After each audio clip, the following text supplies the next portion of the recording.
Yokai. Au Japon, ce mot désigne des présences et phénomènes qui nous bousculent. Parfois inquiétants, parfois comiques, souvent ambivalents.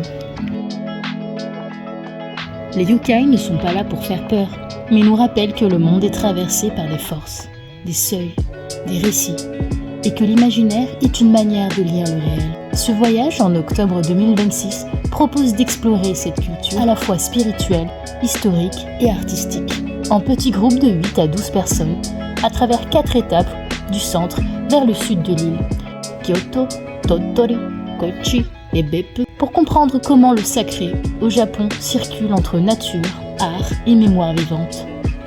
Kyoto nous permet d'entrer dans la ville comme dans un récit. À Kyoto, l'immersion commencera pour vous avec une installation dans un ryokan, ces maisons de bois, pour vivre des gestes simples, se déchausser, ralentir, habiter le silence. Puis le soir, place aux contes et récits. Mythes, légendes, motifs anciens, afin d'avoir une grille de lecture avant les visites.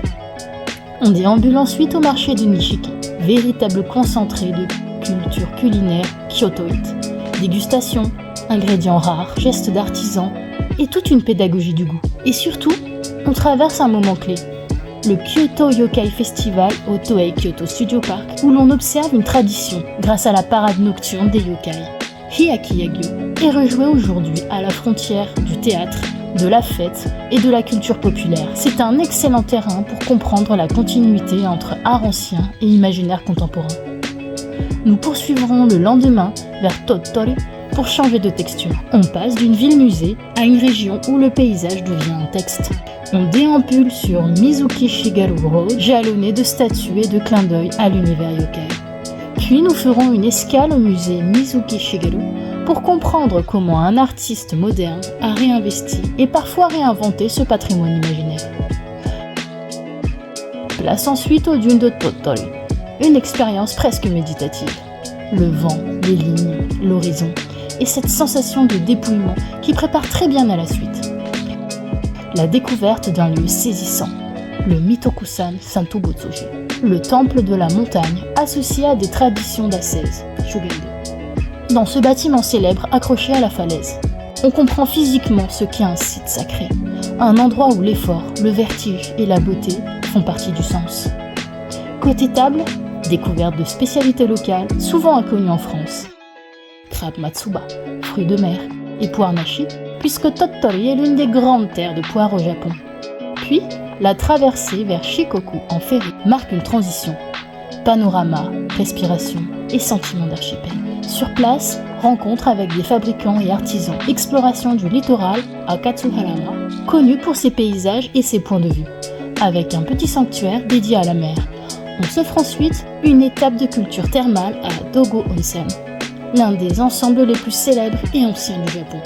Architecture, rite du bain et compréhension de l'onsen comme pratique sociale autant que spirituelle. Enfin, visite de Kochijo, château de Kochi. Remarquable parce qu'il conserve une part importante de ses structures d'origine.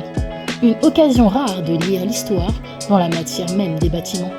Dernière escale, Beppu, la terre qui respire. À Beppu, la géothermie devient spectacle et expérience. On se laisse embarquer dans la Shikoku Megore, la tour des enfers.